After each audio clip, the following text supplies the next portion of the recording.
오늘은 2강 원조민주주의, 그리스의 정치 이론, 플라톤의 국가라는 제목으로 말씀드리겠습니다. 지난 강의에서 우리는 대부분의 사람들이 민주주의에 대해 잘못 알고 있으며 그것이 민주주의의 현 상황, 즉 민주주의에 대한 걱정할 수밖에 없는 지경에 이르게 한 주요 원인이라는 얘기를 했습니다.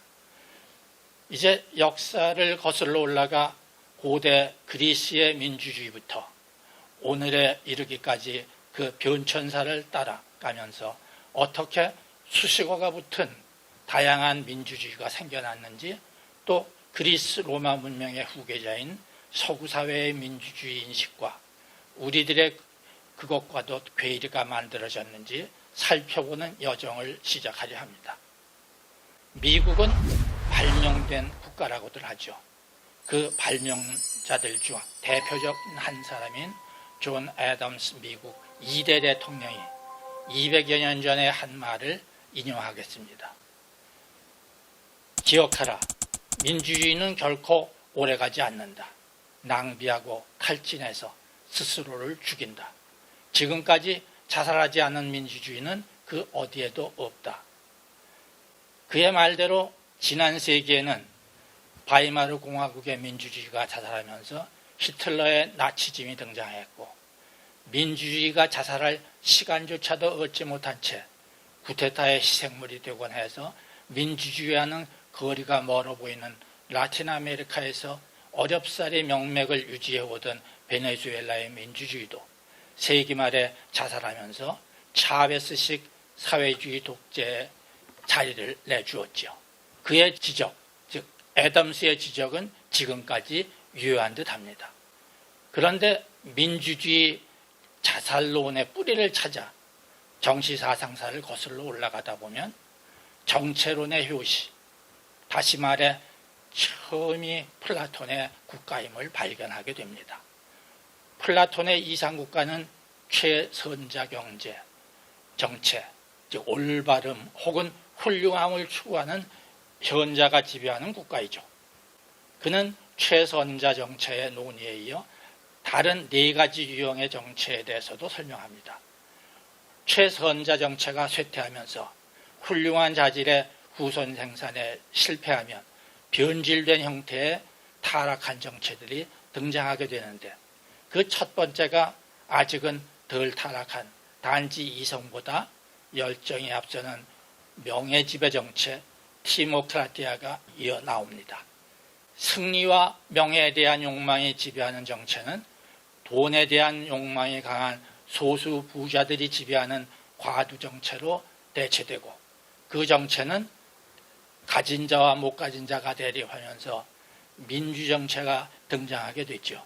평등에 대한 욕구에서 출발하여 관직도 추첨으로 배정하던 민주 정체는 방종이라는 표현이 더 적절한 자유에 대한 끝없는 욕망 때문에 참주 정체, 즉 전제 정체로 넘어가게 됩니다.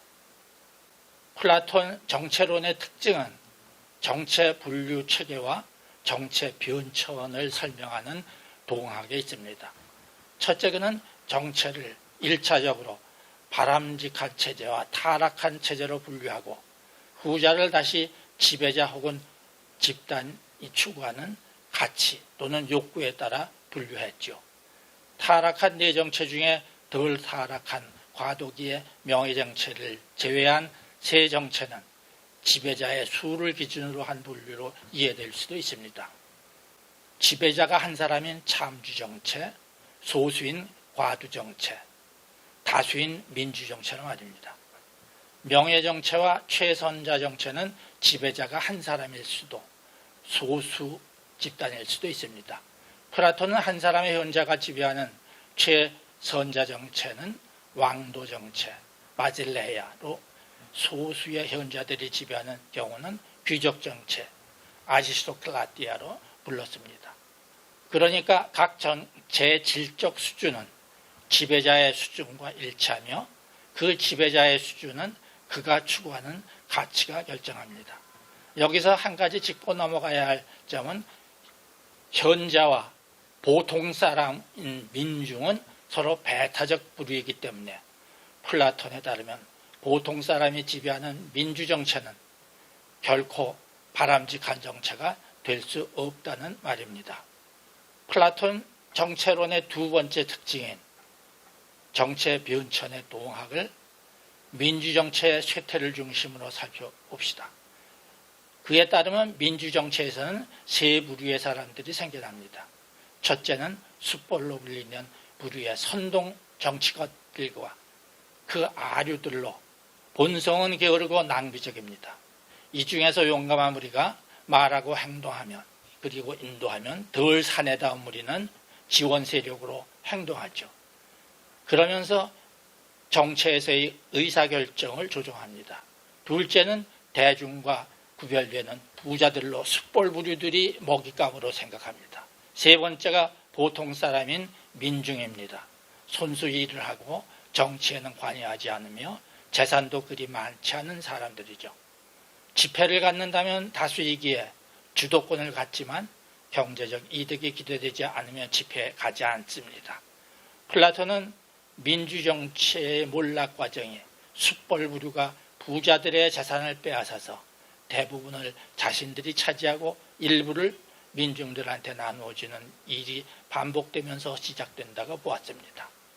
그렇게 되면 부자들도 자신들을 지키기 위해 반격을 꾀할 것이고 정치는 정치 혼란에 빠지게 됩니다.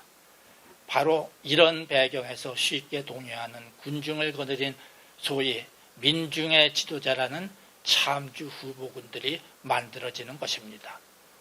흥미로운 사실은 이 플라톤의 민주주의 사살 모형에서 요즘은 경제학 원론 교과서에서도 접할 수 있는 공공선택 이론을 통해 우리에게 익숙해진 논리 구조를 만난다는 것입니다.